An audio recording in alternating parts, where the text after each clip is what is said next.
ನಾರಾಯಣಂ ಸುರಗುರುಂ ಜಗದೇಕನಾಥಂ ಭಕ್ತಪ್ರಿಯಂ ಸಕಲಲೋಕನಮಸ್ಕೃತಂ ಚ ತ್ರೈಗುಣ್ಯವರ್ಜಿತಮಜಂ ವಿಭುಮಾದ್ಯಮೀಶಂ ವಂದೇ ಭವಘ್ನಮರಾಸುರಸಿದ್ಧವಂದ್ಯಂ ನಾರಾಯಣಂ ನಮಸ್ಕೃತ್ಯ ನರಂ ಚೈವ ನರೋತ್ತಮಂ ದೇವೀಂ ಸರಸ್ವತೀಂ ವ್ಯಾಸಂ ತತೋ ಜಯಮುದೀರಯೇ. ಸ್ವಸ್ತ್ಯಸ್ತು ಸತಾಂ ಹರಿಃ ಓಂ.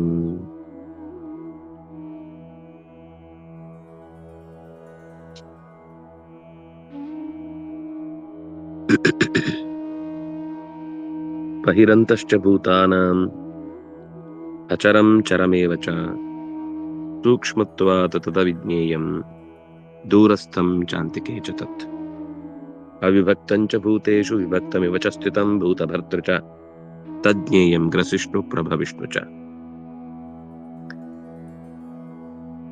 ಎಲ್ಲ ಭೂತಗಳಲ್ಲಿ ಭೂತೇಷು ಅಂತ ಬಹುವಚನ ಇದೆ, ಅವಿಭಕ್ತಂ ಅಂತ ಏಕವಚನ ಇದೆ. ಅಂದ್ರೆ ಭೂತರಾಶಿಗಳು ಜೀವರಾಶಿಗಳು ಅನಂತ ಇವೆ. ಅವುಗಳಲ್ಲಿ ಎಲ್ಲದರಲ್ಲೂ ಇದ್ದಾನೆ, ಆದ್ರೆ ಅವಿಭಕ್ತವಾಗಿ ಇದ್ದಾನೆ. ಆದ್ರೆ ವಿಭಕ್ತಮಿವ ಚ ಸ್ಥಿತಂ, ವಿಭಕ್ತನಾದಂತೆ ಕಾಣಿಸ್ತಾನೆ. ಅಂದ್ರೆ ಬೇರೆ ಬೇರೆಯಾಗಿ ಇದ್ದಾನೋ ಏನೋ, ಪ್ರತಿಯೊಬ್ಬರಿಗೂ ಪ್ರತ್ಯೇಕವಾದ ರೂಪವನ್ನು ತೊಟ್ಟಿದ್ದಾನೆ. ಅವನು ಬೇರೆ ಬೇರೆ ಇರಬೇಕು ಅಂತ ಅನಿಸುವ ಹಾಗೆ ಅವನ ವರ್ತನೆಗಳು ಕಾಣಿಸ್ತವೆ. ಆದ್ರೆ ಅವನು ಸ್ಪಷ್ಟವಾಗಿ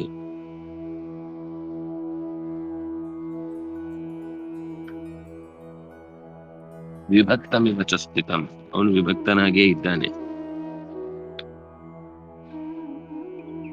ಆದ್ರೆ ಆ ವಿಭಕ್ತನಾಗಿರುವುದು ಅನ್ನೋದು ಅವನ ಏಕತೆಯನ್ನ ಭಂಗ ಮಾಡುವುದಿಲ್ಲ.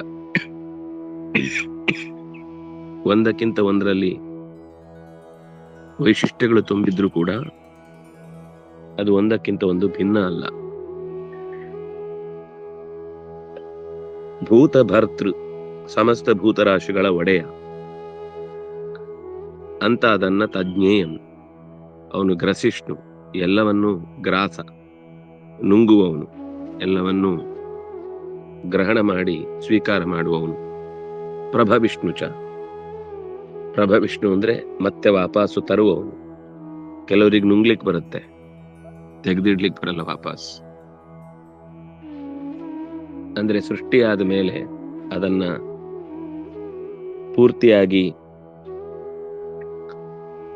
ಎಲ್ಲೆಲ್ಲಿ ಇಡಬೇಕು ಅನ್ನೋದು ಎಷ್ಟು ಮುಖ್ಯವೋ ಅಷ್ಟೇ ನಾಶ ಮಾಡಿದ ವಸ್ತುವನ್ನ ಮತ್ತೆ ಯಥಾ ಪ್ರಕಾರ ಮೊದಲಿನಂತೆ ತಿರುಗಿ ಅದರ ಅಸ್ತಿತ್ವವನ್ನ ದಾಖಲಿಸುವುದು ಅನ್ನೋದು ಬಹಳ ವಿಶಿಷ್ಟವಾದ ಪ್ರಸಂಗ. ಹಾಗಾಗಿ ಭಗವಂತನ ಎಚ್ಚರಿಕೆಯನ್ನ ನಮಗೆ ನೀಡುವ ದೃಷ್ಟಿಯಿಂದ ಹೇಳುವಂಥದ್ದು, ಭಗವಂತನ ತಿಳಿವು ಅನ್ನೋದು ಅತ್ಯಂತ ವಿಶಿಷ್ಟವಾದದ್ದು. ಎಷ್ಟು ತಿಳಿದ್ರೂ ಅದು ತಿಳಿದು ಮುಗಿಯಿತು ಅಂತಿಲ್ಲ, ಅದರ ಬಗ್ಗೆ ತಿಳಿದು ಅಭ್ಯಾಸ ಆಯಿತು ಅಂತಿಲ್ಲ. ಗ್ರಸಿಷ್ಣು ಪ್ರಭವಿಷ್ಣು ಚ,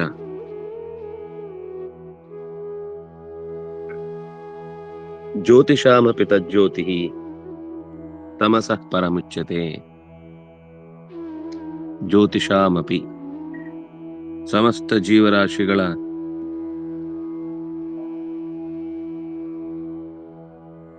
ಬೆಳಕಾಗಿ, ಜೀವರಾಶಿಗಳಿಗೆ ಬೆಳಕಾಗಿ, ಜೊತೆಗೆ ಬೆಳಕಾಗುವಂತಹ ವಸ್ತುಗಳು ಯಾವ್ದ್ಯಾವ್ದಿದೆಯೋ ಅವೆಲ್ಲದಕ್ಕೂ ಬೆಳಕು ನೀಡುವವನು ಅವನೇ. ಜ್ಯೋತಿಷಾಮಪಿ ತಜ್ಜ್ಯೋತಿ ತಮಸಃ ಪರಮುಚ್ಯತೆ.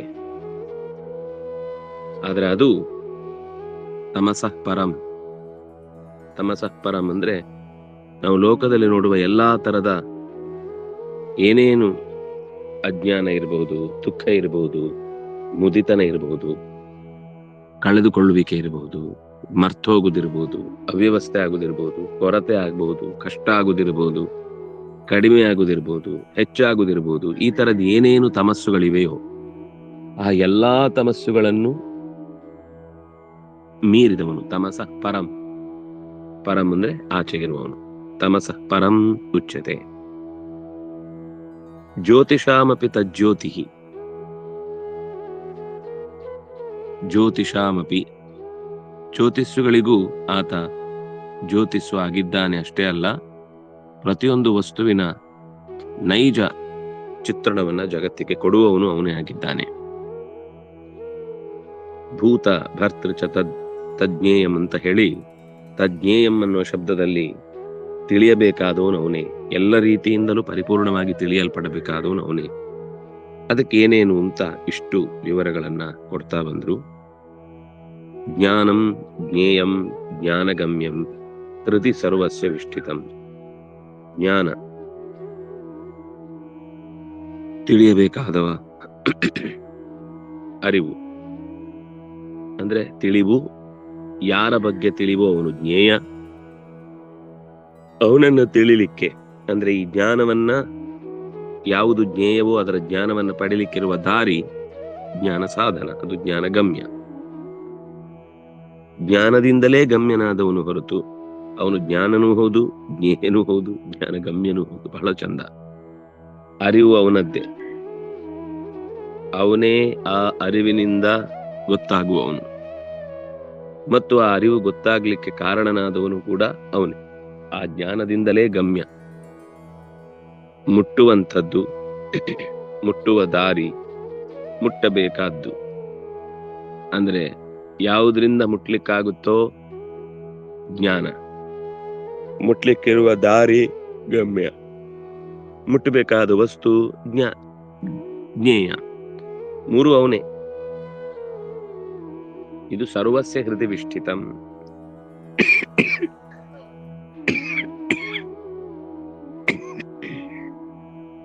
ಹೃದಯ ಸರ್ವಸ್ಯ ದಿಷ್ಟಿತಂ. ಅದು ವಿಷ್ಠಿತಂ ಅಂತ ಒಂದು ಪಾಠ ಇದೆ, ದಿಷ್ಟಿತಂ ಅಂತ ಒಂದು ಪಾಠ ಇದೆ. ಇಲ್ಲಿ ಆಚಾರ್ಯರ ಪಾಠ ವಿಷ್ಠಿತಂ ಅಂತ ಅನ್ನೋದೇ ಇದೆ. ಹೊಸ ಪ್ರಕಟಣೆಯಲ್ಲಿ ಮೋಸ್ಟ್ಲಿ ವಿಷ್ಠಿತಂ ಅಂತ ಇರಬೇಕು, ನನಗೆ ನೆನಪಿದ್ದ ಹಾಗೆ. ಇತಿ ಕ್ಷೇತ್ರಂ ತಥಾ ಜ್ಞಾನಂ ಜ್ಞೇಯಂಚೋಕ್ತಂ ಸಮಾಸತಃ ಮದ್ಭಕ್ತ ಏತದ್ವಿಜ್ಞಾಯ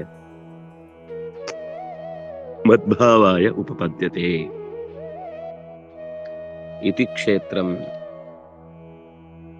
ಇದು ಶರೀರದ ಬಗ್ಗೆ ಇಷ್ಟೊತ್ತು ಮಾತಾಡಿದಂದ್ರೆ ಪೂರ್ವದಲ್ಲಿ ಸಂಘಾತಶ್ಚೇತನ ಧೃತಿ ಎನ್ನುವಲ್ಲಿ ಇಷ್ಟು ಹೊತ್ತು ಕ್ಷೇತ್ರದ ಬಗ್ಗೆ, ಜ್ಞಾನದ ಬಗ್ಗೆ, ಜ್ಞೇಯದ ಬಗ್ಗೆ ಸಮಾಸತಃ ತುಂಬ ವಿಸ್ತಾರವಾಗಿ ಸಮೂಹಾತ್ಮಕವಾದ ಚಿಂತನೆಯನ್ನು ಕೊಟ್ಟಿತು. ಈ ಮದ್ಭಕ್ತ ಈ ತಿಳಿವನ್ನ ಪಡೆದು ಮದ್ಭಾವಾಯ ಉಪಪದ್ಯತೆ, ನನ್ನನ್ನು ಹೊಂದುವುದಕ್ಕಾಗಿ ಪ್ರಯತ್ನಿಸುತ್ತಾನೆ, ನನ್ನನ್ನು ಹೊಂದುವುದಕ್ಕಾಗಿ ಬೇಕಿರುವ ಎಲ್ಲ ಅನುಕೂಲತೆಗಳನ್ನ ಪಡ್ಕೊಳ್ತಾನೆ. ಮದ್ಭಾವಾಯ ಅಂದ್ರೆ ಪರಮಾತ್ಮನಲ್ಲಿ ಅತ್ಯಂತ ಹೆಚ್ಚು ದೃಢವಾಗಿ ತನ್ನ ಭಾವನೆಯನ್ನ ಒಪ್ಪಿಸ್ಲಿಕ್ಕೆ ಆತ ಸಿದ್ಧನಾಗಿರ್ತಾನೆ, ಪಡಿತಾನೆ ಕೂಡ. ಮದ್ಭಾವ ಅಂದ್ರೆ ಆನಂದ ಸ್ವರೂಪ, ಮದ್ಭಾವಾಯ ಅಂದ್ರೆ ಮೋಕ್ಷಕ್ಕಾಗಿ. ಭಗವಂತ ಆನಂದ ರೂಪ, ಆ ಆನಂದ ರೂಪ ಸ್ವರೂಪವನ್ನ ಭಕ್ತ ಪಡ್ಕೊಳ್ತಾನೆ.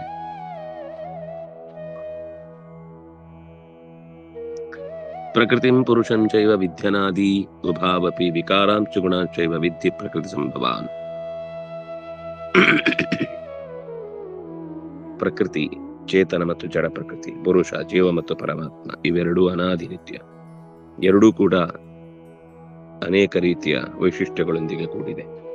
ಅದರಲ್ಲಿ ವಿಕಾರವಾದ ಗುಣಗಳಿಂದ ಕೂಡಿದ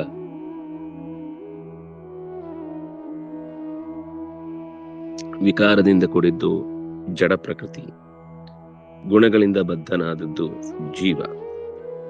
ಇದು ಪ್ರಕೃತಿ ಸಂಭವವೇ, ಇದೆರಡೂ ಕೂಡ ಪ್ರಾಕೃತಿಕವೇ ಆಗಿದೆ. ಇದರ ತಾತ್ಪರ್ಯವನ್ನು ನಾವು ನೋಡ್ತಾ ಇದ್ದಿದ್ದು, ಅನ್ಯಜ್ಞೇಯತ್ವಸ್ಯ ಜ್ಞೇಯಂ ಯತ್ತತ್ತಿತಿ ಪೂರ್ವಮೇವ ಸಿದ್ಧತ್ವಾತ್ ಕರ್ತಕರ್ಮ, ಇದಾಗಿದೆ, ಸುಮಾರಾಗಿದೆ. ಪ್ರಕೃತಿ ಪುರುಷಂಚೈವ ಜೀವಪರಯೋ ಪ್ರಕೃತಿ ಶಬ್ದೇನ ಚೇತನ ಪ್ರಕೃತ್ಯೋ ಸ್ವೀಕಾರಾಯ ಉಭಾವಪಿ. ಇಲ್ಲಿ ಪ್ರಕೃತಿ ಪುರುಷಂ ಅಂತ ಅಷ್ಟೇ ಹೇಳಿದ್ರೆ ಸಾಕಿತ್ತು, ವಿದ್ಯನಾದಿ ಅಂದ್ರೆ ಗೊತ್ತಾಗ್ತಿತ್ತು. ಉಭಾವಪಿ ಅಂತ ಮತ್ತೆ ಆ ಉಭಾವಪಿ ಅಂತ ಹೇಳಿದ್ ಯಾಕೆ ಅಂದ್ರೆ ಪ್ರಕೃತಿಯಲ್ಲಿರುವ ಎರಡು, ಪುರುಷರಲ್ಲಿರುವ ಎರಡನ್ನೂ ತಗೊಳ್ಬೇಕು ಅನ್ನೋದನ್ನು ಸೂಚಿಸ್ಲಿಕ್ಕೋಸ್ಕರ ಅದರಲ್ಲಿರುವ ವೈವಿಧ್ಯ ಎರಡೇನಿದೆ ಅಂದ್ರೆ ಎರಡೂ ಬಗೆಯ ಪ್ರಕೃತಿಯನ್ನು ತಗೊಳ್ಳಿಕ್ಕೆ, ಎರಡೂ ಬಗೆಯ ಪುರುಷನನ್ನ ತಗೊಳ್ಳಿಕ್ಕೆ ಅದು ಸೂಚನೆ ಮಾಡಿತು. ವಿಕಾರಾಣ ಸತ್ವಾದೀನಾಂಚ ಉಪಾದಾನತ್ವ ವಿವಕ್ಷಯ ಪ್ರಕೃತಿ ಸಂಭವಾನ್. ಸತ್ವಾದಿ ಗುಣಗಳಿಂದಾಗುವ ವಿಕಾರಗಳೇನಿದೆ ಅದು ಉಪಾದಾನವಾಗಿ ಜೀವನಲ್ಲಿ ಕೆಲಸ ಮಾಡುತ್ತಾ. ಆದ್ರಿಂದ ಅಂದ್ರೆ ಜೀವನಲ್ಲಿ ಜೀವ ಶರೀರ ಸಿಕ್ಕುವ ವಿಷಯದಲ್ಲಿ ಜೀವನಿಗೆ ಪ್ರಕೃತಿ ಅನ್ನೋದು ನೇರ ಉಪಾದಾನ ಅಲ್ಲ. ಜೀವ ಅನ್ನೋದು ಅದರದ್ದೇ ಆದ ಒಂದು ಸ್ವರೂಪ ಇದೆ. ಸ್ವಾತಂತ್ರ್ಯ ಅಂತೂ ಪರಮೇಶ್ವರ ಶೈವ. ಈ ಜಡ ಪ್ರಕೃತಿ, ಚೇತನ ಪ್ರಕೃತಿ ಮತ್ತು ಪುರುಷ ಅಂದ್ರೆ ಜೀವಗಳು, ಇವಿಷ್ಟರಲ್ಲಿ ಯಾವುದಕ್ಕೂ ಸ್ವಾತಂತ್ರ್ಯ ಇಲ್ಲ. ಸ್ವಾತಂತ್ರ್ಯ ಇರುವುದು ಪರಮಾತ್ಮನಿಗೆ ಮಾತ್ರ. ಉಪದ್ರಷ್ಟ ಹನುಮಂತಾಚ ಇತ್ಯಾದಿ ವಕ್ಷ್ಯಮಾಣತ್ವಾತ್. ಮತ್ತೆ ಮುಂದೆ ಶ್ಲೋಕದಲ್ಲಿ ಉಪದ್ರಷ್ಟ ಎಲ್ಲವನ್ನು ನೋಡುವವನು, ಹನುಮಂತ ಎಲ್ಲದಕ್ಕೂ ಅನುಮತಿ ನೀಡಿದವನು ಅಂತ ಹೀಗೆಲ್ಲ ಮುಂದೆ ವಕ್ಷ್ಯಮಾಣತ್ವಾತ್ ಅವನ ಸ್ವಾತಂತ್ರ್ಯವನ್ನು ಹೇಳ್ತಾರೆ. ಉಪದ್ರಷ್ಟ ಅಂದ್ರೆ ಸರ್ವಸ್ವತಂತ್ರವಾದ ದ್ರಷ್ಟೃತ್ವ ಉಳ್ಳವನು, ದರ್ಶನ ಶಕ್ತಿ ಉಳ್ಳವ ಅಂತ. ಗುಣಾನಾಂಚ ವಿಕಾರತ್ವೇಪ್ಯಧಿಕ ವಿಕಾರತ್ವ ವಿವಕ್ಷಯ ಅನ್ಯೇಷಾಂ ವಿಕಾರಾಂಚ ಗುಣಾಂಶ ಇತಿ ಪೃಥಗುಕ್ತಿ. ಗುಣಾನಾಂಚ ಗುಣಗಳು ವಿಕಾರಕ್ಕೆ ಕಾರಣವಾದವುಗಳಾದ್ರಿಂದ ಹೆಚ್ಚಿನ ವಿಕಾರವು ಅಂದ್ರೆ ಗುಣ ಅಂತ ಹೇಳಿದ್ರೇನೆ ವಿಕಾರ ಆಗುತ್ತೆ. ಮತ್ತೆ ವಿಕಾರಾಂಶ ಗುಣಾಂಶ ಇವ ಅಂತ ಹೇಳಲಿಕ್ಕೋಸ್ಕರ ಯಾಕೆ ಹಾಗೆ ಹೇಳಿದ್ದು ಅಂತಂದ್ರೆ, ಪರಮಾತ್ಮನನ್ನು ಹೊರತುಪಡಿಸಿ ಇನ್ನೂ ಅನೇಕ ತತ್ವಗಳಿವೆ. ಅದರಲ್ಲಿ ಪ್ರಕೃತಿ ಸಂಭವವಾದ ಜೀವಕ್ಕೆ ಸಂಬಂಧಪಟ್ಟ ದೇಹಗಳಲ್ಲಿ ಹೆಚ್ಚಿನ ವಿಕಾರ ಇದೆ ಅನ್ನೋದನ್ನು ಸೂಚಿಸ್ಲಿಕ್ಕೋಸ್ಕರ ಪ್ರತ್ಯೇಕವಾಗಿ ಪೃಥಗುಕ್ತಿ. ವಿಕಾರತ್ವ ಅಧಿಕ ವಿಕಾರತ್ವ ವಿವಕ್ಷಯ ಅನ್ಯೇಷಾಂ ಅಂದ್ರೆ ಪರಮಾತ್ಮನನ್ನು ಬಿಟ್ಟು ಚಿತ್ ಪ್ರಕೃತಿಯನ್ನು ಬಿಟ್ಟು ಉಳಿದ ಎಲ್ಲಾ ಕಡೆಯಲ್ಲಿ ಪ್ರತ್ಯೇಕವಾದ ವಿಕಾರ ಸ್ವಹಿತವಾದ ಗುಣ ಪ್ರಭಾವ ಇದೆ ಅನ್ನೋದನ್ನ ಸೂಚಿಸಿದ ಹಾಗಾಯ್ತು. ಮುಂದಿನ ಶ್ಲೋಕ. ಕಾರ್ಯಕಾರಣ ಕರ್ತೃತ್ವೇ ಹೇತು ಪ್ರಕೃತಿ ರುಚ್ಯತೆ. ಪ್ರಕೃತಿ ಪುರುಷ ಸುಖ ದುಃಖಾನಾಂ ಭೋಕ್ತೃತ್ವೇ ಹೇತು ರುಚ್ಯತೆ.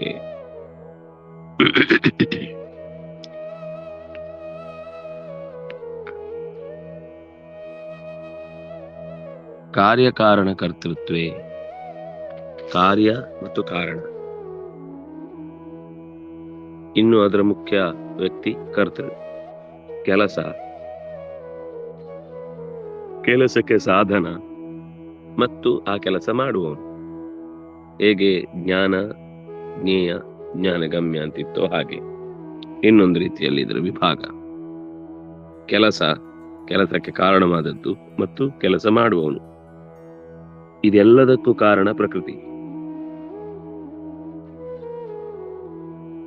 ಕಾರ್ಯ ಅಂದ್ರೆ ಶರೀರ, ಕಾರಣ ಅಂದ್ರೆ ಇಂದ್ರಿಯಗಳು, ಇನ್ನು ಕರ್ತೃ ಅಂತಂದ್ರೆ ಆ ಭೋಗವನ್ನು ಅನುಭವಿಸುವ. ಪ್ರಕೃತಿ ಅನ್ನೋದು ಜಡ ಆದದ್ರಿಂದ ಅಂದ್ರೆ ಜಡ ಪ್ರಕೃತಿಯಲ್ಲಿ ಜಾಡ್ಯ ಇರುವುದರಿಂದ ಅದು ಪರಿಣಾಮ ಹೊಂದುತ್ತೆ ಹೊರತು ಅನುಭವಿಸಲ್ಲ. ಕರ್ತೃವಾದವನೇ ಅನುಭವಿಸುವುದು ಹೊರತು ಜಡವಾದಂತಹ ಪ್ರಕೃತಿ ಅದನ್ನು ಅನುಭವಿಸುವುದಿಲ್ಲ. ಚೇತನ ಪ್ರಕೃತಿ ಅನ್ನೋದು ಅದಕ್ಕೂ ಕೂಡ ವಿಕಾರ ಇಲ್ಲ, ಯಾಕಂದ್ರೆ ನಿತ್ಯ ಮುಕ್ತ.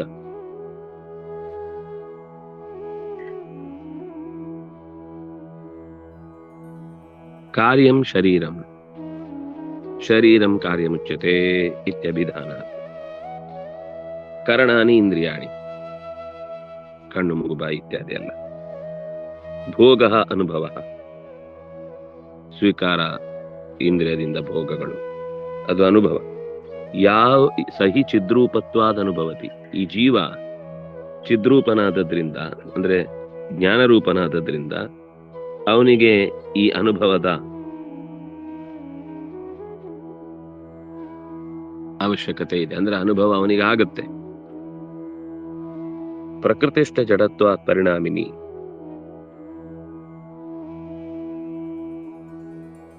ಪ್ರಕೃತಿ ಆದ್ರೂ ಕೂಡ ಅದು ಅಂದ್ರೆ ಅಚಿತ್ ಪ್ರಕೃತಿಯನ್ನು ಹೇಳ್ತಾ ಇರೋದು. ಜಡವಾದದ್ರಿಂದ ಅದು ಪರಿಣಾಮ ಹೊಂದುತ್ತೆ ಹೊರತು ಅದು ಅನುಭವಿಸಲ್ಲ.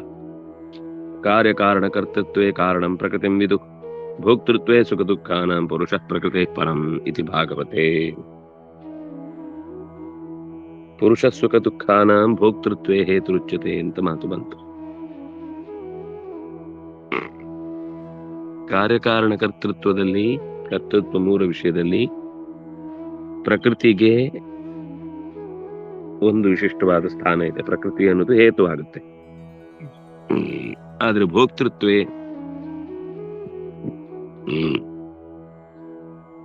ಸುಖ ದುಃಖಾನಾಂ ಭೋಕ್ತೃತ್ವೇ ಪುರುಷಂ ಪ್ರಕೃತಿ ಪರಂ. ಹೇತು ಯಾರು ಅಂದ್ರೆ ಪ್ರಕೃತಿಗಿಂತ ಮಿಗಿಲಾದ ಪರಮ ಪುರುಷ. ಇದು ಭಾಗವತದಲ್ಲಿ ಬಂದ ಮಾತು.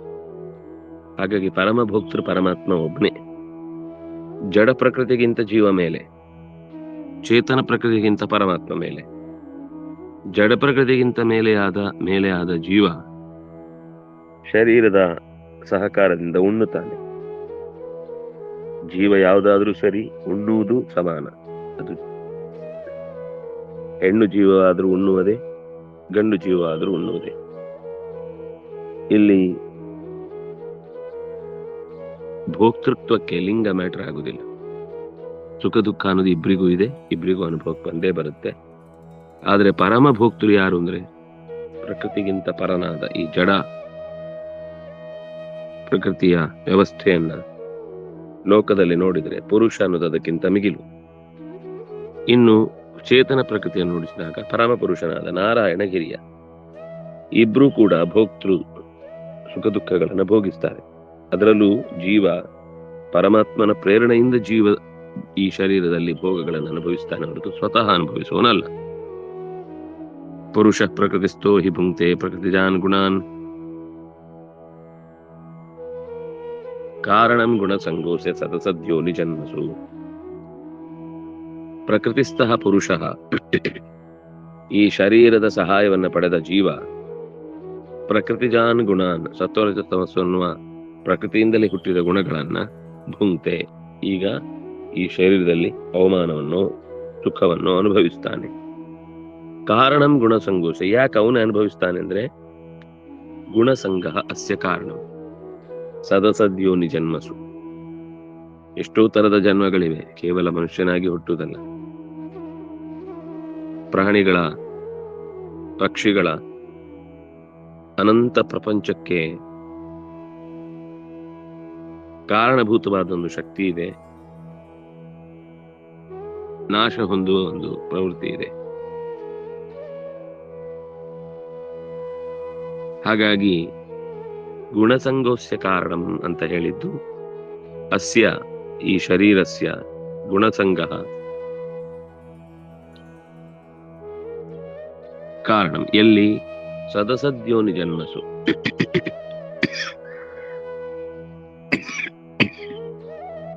ನೂರಾರು ತರದ ಜೀವರಾಶಿಗಳಲ್ಲಿ ಜೀವ ಹುಟ್ಟಿ ಬರ್ತಾನೆ. ಅನೇಕ ಜನ್ಮಗಳಲ್ಲಿ ಅವರು ಅನೇಕ ತರದ ಶರೀರದ ಸುಖ ದುಃಖಗಳನ್ನ ಅನುಭವಿಸ್ತಾರೆ. ನಿಜವಾಗಿ ಈ ಶರೀರದಿಂದ ಉಂಟಾಗುವ ಅಥವಾ ಪ್ರಕೃತಿಯಲ್ಲಿ ಕಂಡುಬರುವ ವಸ್ತುಗಳನ್ನು ಭೋಗಿಸ್ಲಿಕ್ಕಾಗುವುದು ಪರಮಾತ್ಮನಿಗೆ. ಯಾಕೆಂದ್ರೆ ಅವನು ಉಪದ್ರಷ್ಟ, ಹನುಮಂತ, ಎಲ್ಲರಿಗೂ ಅನುಮತಿ ಕೊಡುವನವನೇ. ಭರ್ತ, ಒಡೆಯವನೇ. ಭೋಕ್ತ, ಅದನ್ನು ಅನುಭವಿಸುವವನೇ. ಮಹೇಶ್ವರ, ಮಹಾನ್ ಈಶ್ವರ, ಎಲ್ಲದಕ್ಕಿಂತಲೂ ಮಿಗಿಲಾದವ. ಪರಮಾತ್ಮೇತಿ ಚಾಪ್ಯುಕ್ತ. ಹಾಗಾದ್ರೆ ಒಂದು ಗೊತ್ತಾಯ್ತು, ಇಲ್ಲಿ ಜೀವನ ಬಗ್ಗೆ ಹೇಳ್ತಾ ಇಲ್ಲ, ಪರಮಾತ್ಮನ ಬಗ್ಗೆ ಹೇಳ್ತಾ ಇದ್ದಾರೆ. ಇದು ಜೀವದ ಬಗ್ಗೆ ಅಲ್ವೇ ಅಲ್ಲ ಅಂತ ಸ್ಪಷ್ಟ. ಯಾಕಂದ್ರೆ ಅವನು ಉಪದ್ರಷ್ಟ ಅಲ್ಲ, ಹನುಮಂತ ಅಲ್ಲ, ಭರ್ತ ಅಲ್ಲ, ಭೋಕ್ತ ಅಲ್ಲ, ಮಹೇಶ್ವರ ಅಂತ ಸುತರಾಮ್ ಅಲ್ಲ.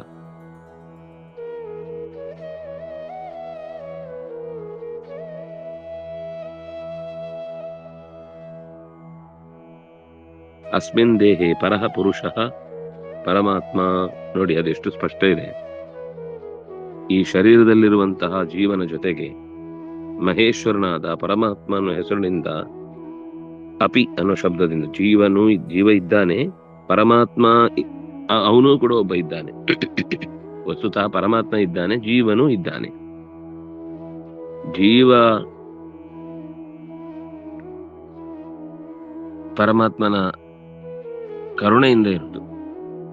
ಅವನೇನು ಇರಬೇಕು ಅಂತ ಕೇಳಿಕೊಂಡು ಹಠ ಮಾಡಿ ಕೂತ್ಕೊಳ್ಳಿಕ್ಕಾಗಿದ್ದಲ್ಲ.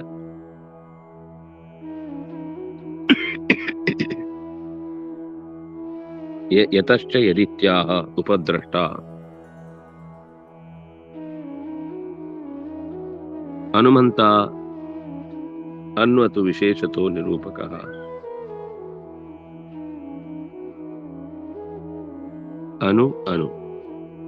ಹನುಮಂತ ಮತ್ತೆ ವಿಶೇಷತೋ ನಿರೂಪಕಃ. ಈ ಜಗತ್ತಿನ ಯಥಾಸ್ಥಿತಿಯನ್ನ ಕಾಪಾಡ್ಲಿಕ್ಕೆ ಹೋಗಿ ಮತ್ತೆ ಬೇರೆ ಬೇರೆ ರೂಪಗಳನ್ನ ತೊಟ್ಟು ನಿರೂಪಿಸುವವನು. ಅದರಿಂದಾಗಿ ಅವನು ಉಪದ್ರಷ್ಟ, ಅವನು ಹನುಮಂತ, ಅವನು ಭರ್ತ, ಅವನು ಭೋಕ್ತ, ಅವನು ಮಹೇಶ್ವರ, ಅವನು ಪರಮಾತ್ಮ. ಜೀವ ಅಲ್ಲ ಪರಮಾತ್ಮ ಆದವನು. ಅವನು ಮಹೇಶ್ವರ ಅಲ್ಲ, ಅವನು ಭೋಕ್ತೃ ಅಲ್ಲ, ಅವನು ಭರ್ತೃ ಅಲ್ಲ, ಅವನು ಹನುಮಂತ ಅಲ್ಲ, ಅವನು ಉಪದ್ರಷ್ಟ ಅಲ್ಲ. ಅವರದ್ದೇ ಆದ ಆಂತರಂಗಿಕ ನಿರೂಪಣೆಯನ್ನ ಅವರಿಗೆ ಅನುಭವ ಬಂದ ಭಾಷೆಯಲ್ಲಿ ಮಾತಾಡಿದ್ರೆ ಅದು ಹೆಚ್ಚು ಮನಸ್ಸಿಗೆ ಮಾರ್ಮಿಕವಾಗಿ ಹುಟ್ಟುವುದು. ಅಂತಹ ಒಂದು ಅಪರೂಪದ ಸಂಗತಿಯನ್ನ ಕೃಷ್ಣ ಈ ಗೀತೆಯ 23ನೇ ಪದ್ಯದ ತನಕ ನಿರೂಪಣೆ ಮಾಡಿದ್ದಾನೆ. ಇನ್ನೊಂದಿಷ್ಟು ಸಂಗತಿಗಳು ಆಚಾರ್ಯರು ಭಾಷ್ಯದಲ್ಲಿ ಹೇಳಿದ್ದಾರೆ. ಮತ್ತೆ ನಾಳೆ ಅದರ ಚಿಂತನೆಯನ್ನು ಅನುಸಂಧಾನ ಮಾಡೋಣ. ಶ್ರೀ ಹರಿಪ್ರಿಯತಾಂ ಕೃಷ್ಣ ಅರ್ಪಣ.